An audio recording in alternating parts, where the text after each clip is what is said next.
नमस्कार, मैं Anshar WBD news 24 के साथ। 17 साल बाद जिंदा मिला हुआ व्यक्ति जिसके मौत की वजह से 4 लोगों के ऊपर चल रहा था मुकदमा। खबर सुनकर थोड़ा सी अटपटी लगेगी, पर उत्तर प्रदेश के झांसी जिले के एक चौंकाने वाली घटना सामने आई है, जहां पुलिस ने 6 जनवरी 2025 को एक ऐसे व्यक्ति को हिरासत में लिया जिसकी कथित तौर पर मौत हो चुकी है और उसके आरोप में 4 लोगों को पिछले 17 सालों से कोर्ट के चक्कर काटने पड़ रहे हैं, जिनमें से एक व्यक्ति की मौत भी हो चुकी है। ये मामला बिहार के रोहतास जिले का है, जहां पर अब 17 साल बाद एक ऐसे व्यक्ति को जिंदा पकड़ा गया है जिसको देखकर सभी चौंक गए हैं। बिहार के रोहतास जिले में 12 सितंबर 2008 नथुनी पाल नाम के एक व्यक्ति के परिवार ने गुमशुदगी की रिपोर्ट अपने नजदीकी थाने में दर्ज कराई थी। आपको बता दें कि कुछ दिनों बाद उस परिवार ने दावा किया कि नथुनी पाल की हत्या उनके रिश्तेदार रतिपाल, विमलेश पाल, भगवान पाल एवं सत्येंद्र पाल ने की है। परिवार का आरोप था कि जमीन हड़पने के लिए इन चारों ने नथुनी पाल की हत्या कर दी। इन आरोपों के आधार पर चारों को पुलिस ने गिरफ्तार कर लिया।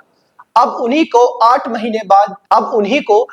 महीने तक जेल में भी रहना पड़ा, जिसके बाद जमानत पर इन चारों की रिहाई हो गई। लेकिन इन सब के बीच एक व्यक्ति की मौत भी हो गई। अब बाकी 3 ट्रायल के समन पर काम कर रहे थे। 6 जनवरी 2025 को झांसी पुलिस को एक संदिग्ध व्यक्ति के बारे में सूचना मिली।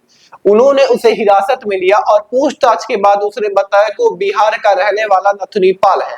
जांच के बाद पता चला कि ये वही व्यक्ति है जिसकी हत्या के आरोप में रोहतास जिले के 4 लोग के ऊपर मामला चल रहा है, जिनमें से एक व्यक्ति की मौत भी हो चुकी है। झांसी पुलिस ने तुरंत बिहार पुलिस से संपर्क किया। नथुनी पाल की जानकारी पुलिस रिकॉर्ड में मेल खा गई। उसके बाद उन्हें बिहार लाया गया और उनके गांव ले जाकर उनकी पहचान एवं पुष्टि कराई गई। पुलिस के पूछताछ में नथुनी पाल ने बताया कि 2008 में वह किसी बात से परेशान होकर अपने घर को छोड़कर चला गया था। इन 17 सालों में वह इधर उधर भटकता रहा, अलग अलग जगहों पर काम करने कर अपनी जिंदगी बिता रहा था।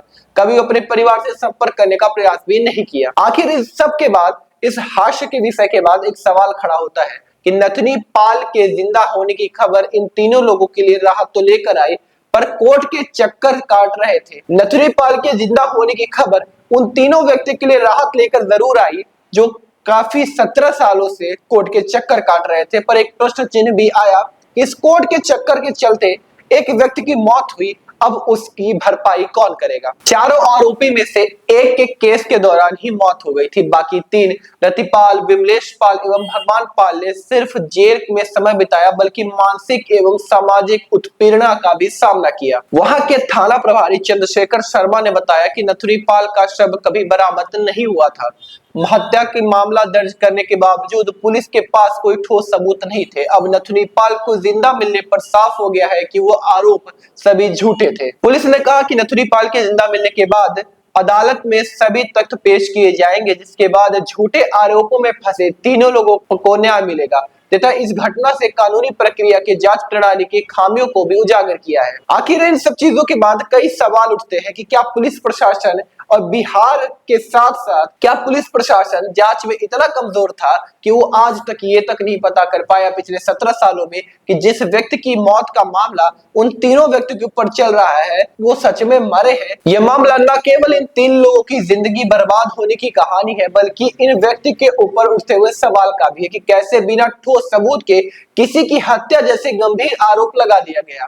17 साल तक इन लोगों ने अपनी बेगुनाही साबित करने की कोशिश की, लेकिन उनकी आवाज को अनसुनी किया गया। अब सवाल है कि इन गलतियों के लिए जिम्मेदार कौन होगा एवं इन तीनों लोगों के हुए नुकसान की भरपाई कैसे होगी। बहरहाल इस पूरे मामले में हमारी नजर ऐसी ही बनी हुई है। बेहतरीन खबरों एवं ताजा अपडेट के लिए बने रहे हमारे WBD न्यूज़ 24 के